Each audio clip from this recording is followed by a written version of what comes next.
Hey, I'm Becca with the Happy Ever Crafter, and ever since I wrote and released the panic-free pricing course for beginner letterers and calligraphers, alongside Joanne, my co-writer, my DMs often get inundated with pricing questions. Pricing your calligraphy and lettering, especially in the beginning, can be so tricky, and there are a lot of moving parts, so I totally get the frustration. But in my DMs, it's hard to answer. So in this video, I thought I'd do a little roundup of the top 3 most asked pricing questions I get and answer them all for you once and for all. That being said though, there are definitely more than 3 that are asked frequently. So Joanne and I actually made a free PDF with the top 10 frequently asked questions and the answers to each of those ones. So if you want to grab that, go to thehappyevercrafter.com/pricing questions. That link is also in the description down below. And that way you can easily have answers to these questions anytime you need to reference them. But for now, let's jump into those first 3, the big ones. Okay, question number 1 is, how do you know when you're good enough to start selling your work? We get this question so much. And actually a few years ago, I recruited about 20 of my favorite artist friends to give you their opinions on this too.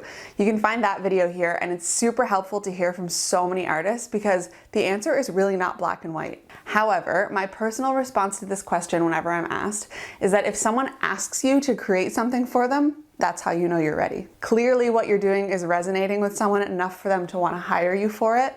So if you're excited by that prospect and you feel happy doing it and someone's asking you, then you're ready to go. That being said, just because nobody has asked you yet doesn't mean you're not ready. It can really come down to a gut feeling. So have you been doing and practicing your skills for long enough that you feel confident in your ability?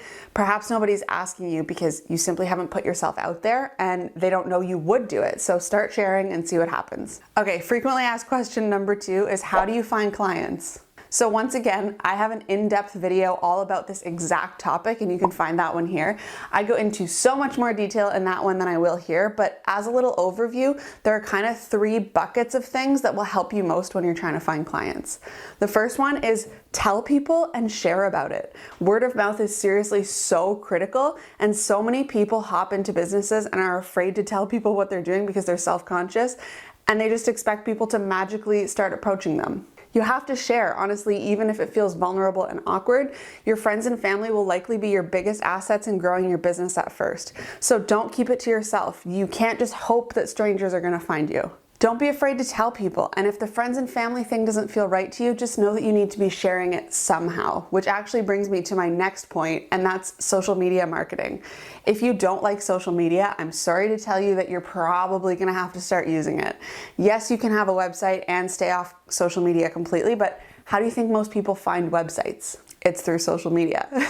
It's such a powerful tool in getting clients, and even if you don't like all the platforms or you don't have time for all of them, just pick one and start with it. Pick the one where your people are hanging out and start there.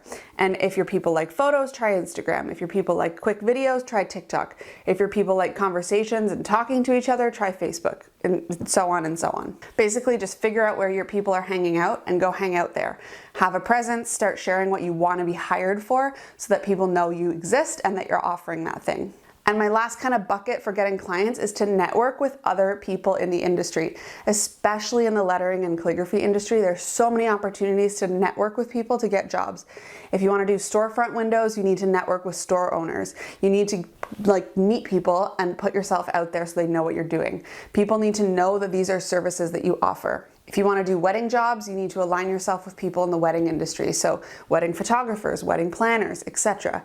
So many opportunities to network and connect with those types of people. And the more people you know, the more referrals you're going to get. So you can help them, they can help you. It goes both ways. My favorite recommendation for this is, if you've never heard of the Rising Tide Society, this is a great way to do that. You can look into that for your city. There are groups of it in most big cities, or you can look into smaller networking groups within your city too. Long story short, for finding clients, it might be slow at the start with finding clients, but trust me, as that word of mouth starts growing and you start to get testimonials and photos of your work and all that jazz, and people start to get to know you, it's going to be like a snowball effect. Inside Panic-Free Pricing, the pricing course that Joanne and I wrote, we also have a 15 ways to find clients helpful guide in there, so check that out if you end up purchasing the course. Okay, and last frequently asked question is, should I charge hourly or flat rate, project rate pricing? This one is so interesting because I feel like many beginner pricers don't even realize that there's a difference or that they should be considering doing one or the other.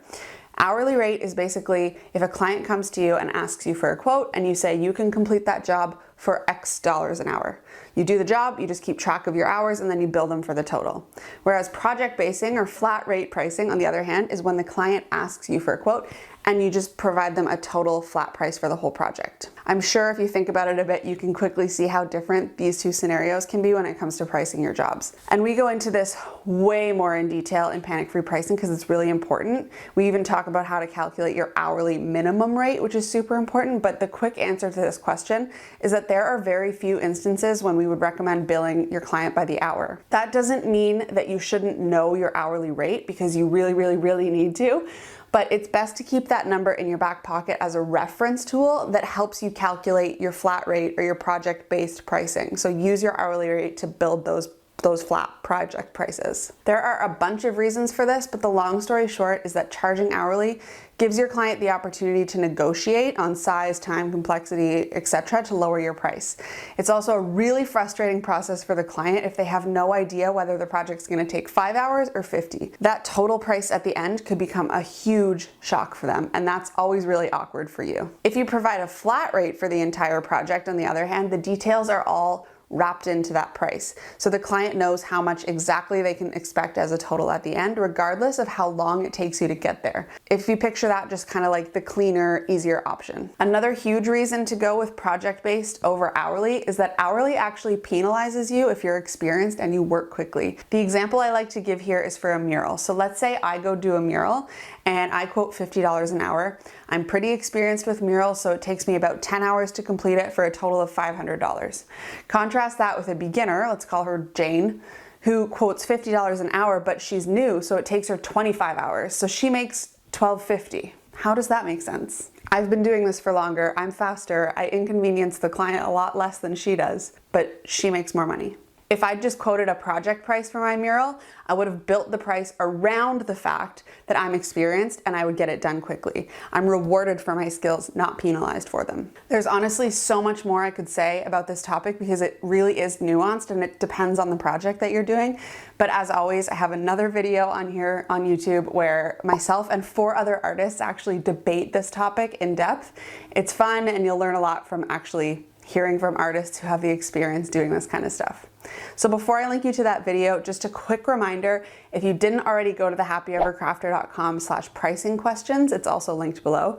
You can grab that full PDF with 10 of the most commonly asked questions because I can't get into all 10 here. This would be a very long video. I hope these 3 big ones gave you some things to think about though, because pricing can be super intimidating, but Joanne and I are on a mission with panic-free pricing and our course to help beginners navigate all of it more easily and not be afraid of making money with their skills. Okay, like I said, I'm gonna link you now to that pricing debate video I mentioned, and I'll see you over there.